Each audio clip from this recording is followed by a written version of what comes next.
ओम नमो नारायण। हिमालय कह रहा है। रचनाकार महायोगी पायलट बाबा जी।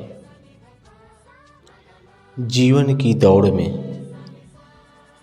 कल्पना जीवन नहीं है, पर जीने का सहारा अवश्य है।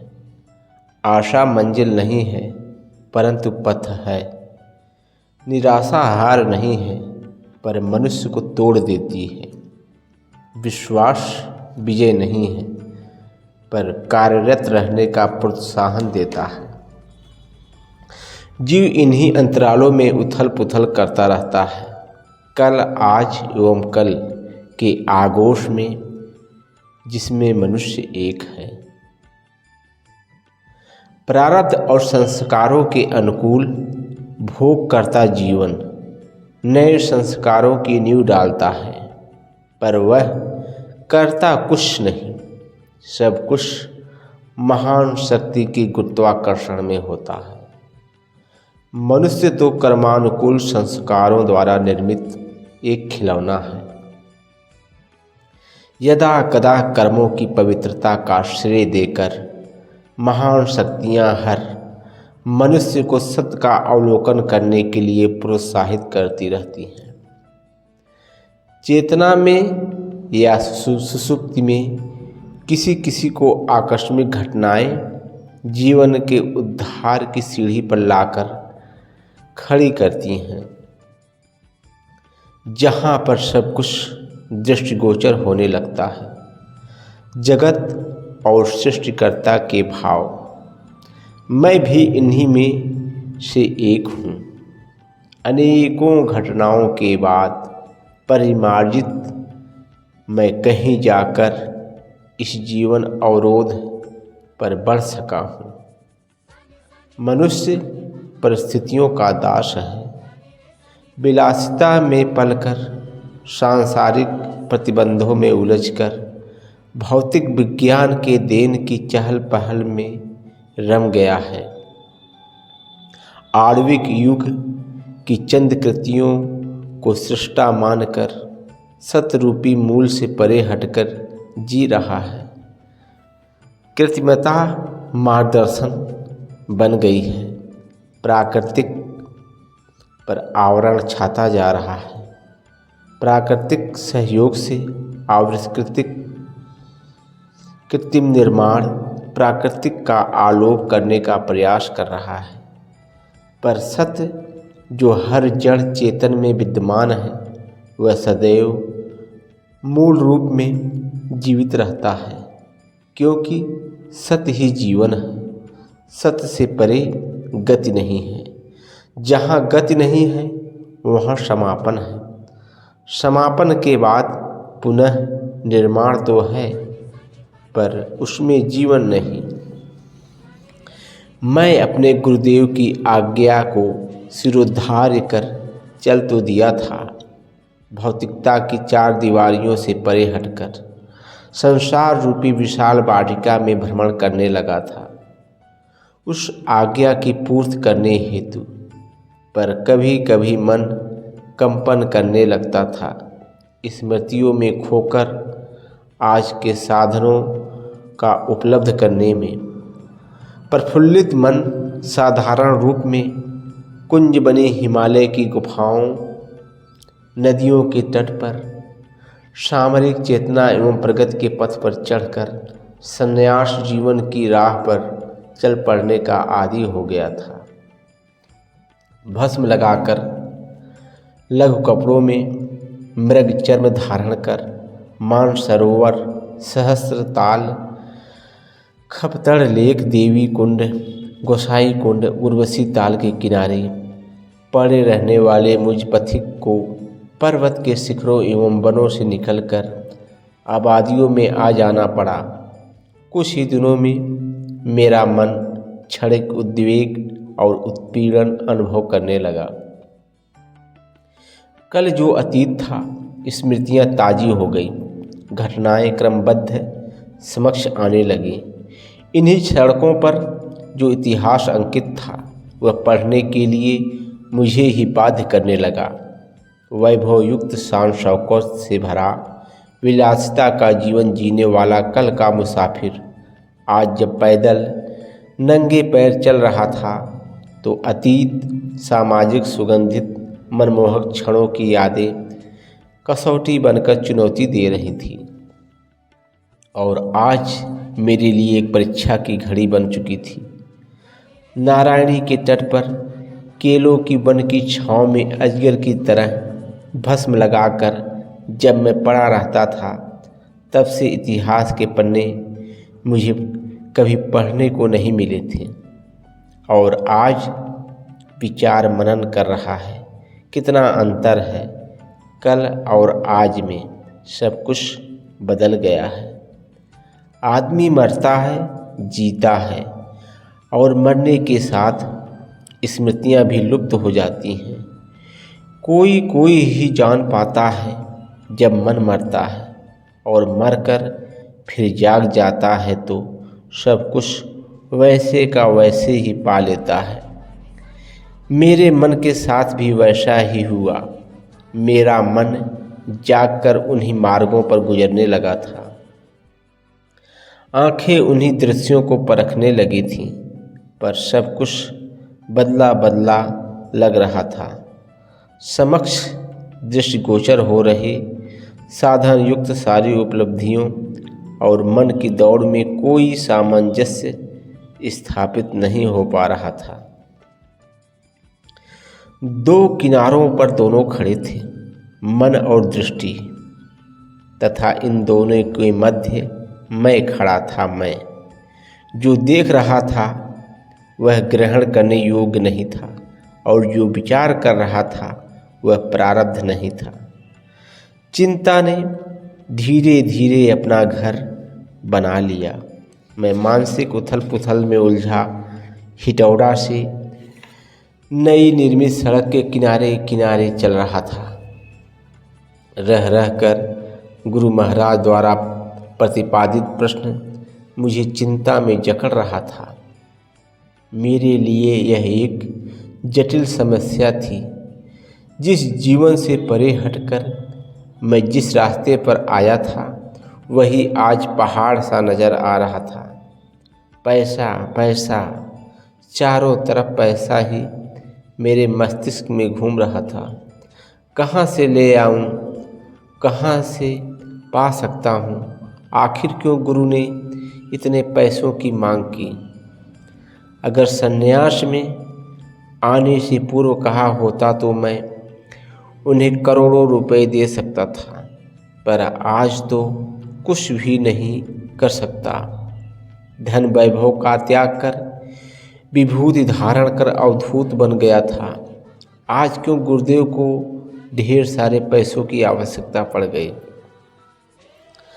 आखिर क्यों उन्होंने कहा जाओ इस झोले को पैसे से भर कर लाओ? तुम एक राज परिवार से संबंधित हो, तुम्हारे लिए यह कठिन नहीं है। उलझा हुआ मैं चलता रहा। मैं असमंजस में पड़ गया था। गुरु ने आखिर ऐसी विपत्ति मुझ पर क्यों लाद दी? उन्हें रुपयों की आवश्यकता क्यों पड़ गई है? मैं इतना पैसा कहाँ से ले आऊँ? परिवार में जा नहीं सकता, दोस्तों से मिल नहीं सकता, सर्विस को त्याग दिया था, अपने सभी रुपयों और संपत्ति को विश्वविद्यालयों और विधवाओं को दान कर चुका था। कौन सा मुँह लेकर मैं अपनी मजबूरियों का प्रदर्शन कर अपना मजाक उड़वाऊं? चिंतन करते हुए मैं वीरगंज आ गया। अलखिया मठ में मैं आकर रुक गया। पुरी जी महाराज के साथ 2 दिन गुजारे। तीसरे दिन एक महात्मा ने मुझे अरेराज मठ जाने का प्रोत्साहन दिया। मैं अरेराज मठ का रास्ता पूछकर चल दिया। अरेराज मठ बिहार के मोतिहारी के पास है। यह बहुत ही धर्म का विशाल, अति प्राचीन, ऐतिहासिक एक आकर्षण केंद्र स्थल है। शिव शंकर गिरि जी वहाँ के महंत थे। दिव्य शरीर, जलता हुआ मस्तक, सामाजिकता और अध्यात्म के पोषक थे। उन्होंने यहाँ पर स्कूल, कॉलेज और अस्पताल बनवाकर गरीबों की सेवा में अर्पित कर दिए थे। मैं घूमते फिरते मृग चर्म लपेटे मृग का ही झोला लिए अरेराज पहुँच गया। मृग चर्म का झोला मुझे गुरु ने ही दिया था और उसी झोले को रुपए से भरकर मुझे ले आना था। मेरे आश्चर्य का ठिकाना नहीं रहा जब महंत जी ने मेरी आगवानी की, जैसी वे मेरे आगमन के बारे में पहले से जानते हों।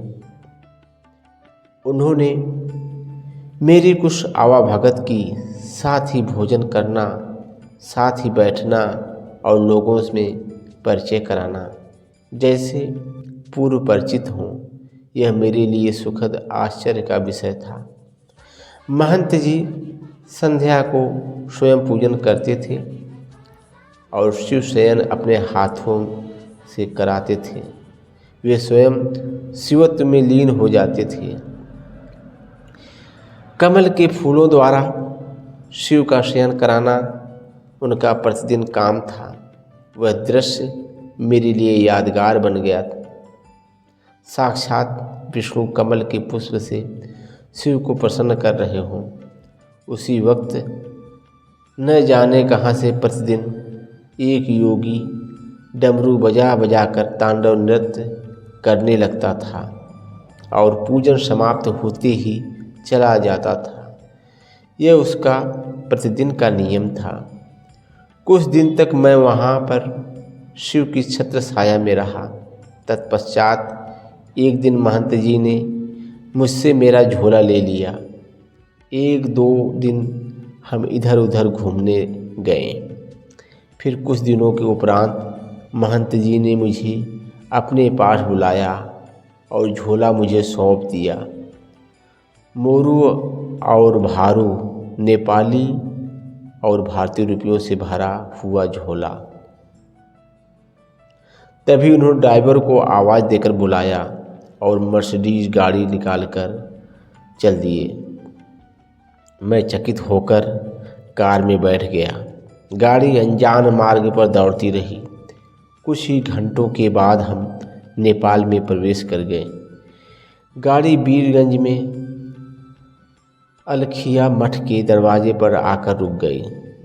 मुझे संबोधित करते हुए महंत जी ने कहा, कपिल जाओ, तुम्हारे गुरु हरि बाबा मठ में बैठे हैं, उन्हें यह झोला सौंप कर आ जाओ, मैं प्रतीक्षा कर रहा हूँ। मैं कभी महंत जी और कभी मठ के दरवाजे की ओर देखता रहा। फिर गाड़ी से उतरकर मठ के अंदर गया। सचमुच मेरे गुरुदेव एक साधारण वेश में किनारे पर बैठे हुए नजर आ गए। पशुपतिनाथ यात्रा आरंभ हो गई थी।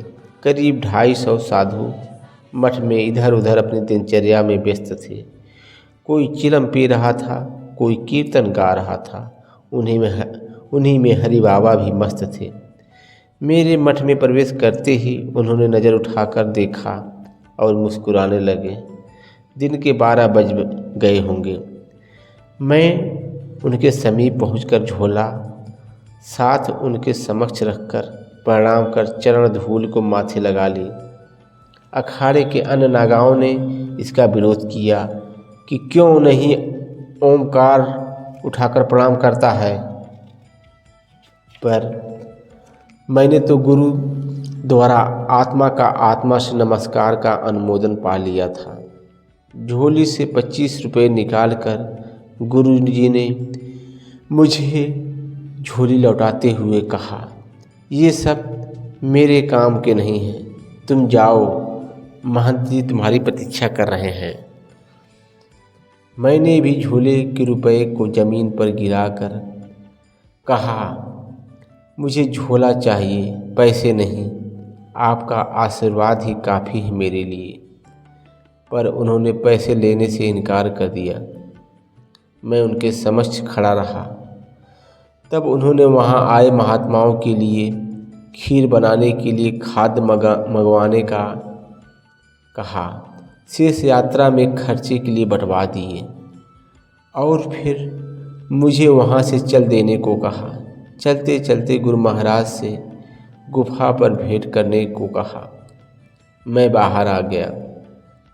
महंत जी प्रतीक्षा कर रहे थे। देरी के लिए क्षमा मांगकर गाड़ी में बैठ गया। महंत जी बड़े शांत स्थिर स्वभाव में बैठे थे। मंद मंद मुस्कान होठों पर खिल रही थी। गाड़ी चल दी। वीरगंज में एक तालाब है, वहीं पर एक राम मंदिर का नया निर्माण किसी जमींदार ने कराया था। वह महंत जी का पूर्व परिचित था। वहाँ जाकर स्नान आदि से निवृत्त होकर भोजन करने के उपरांत आराम किया। शेष अगले भाग में।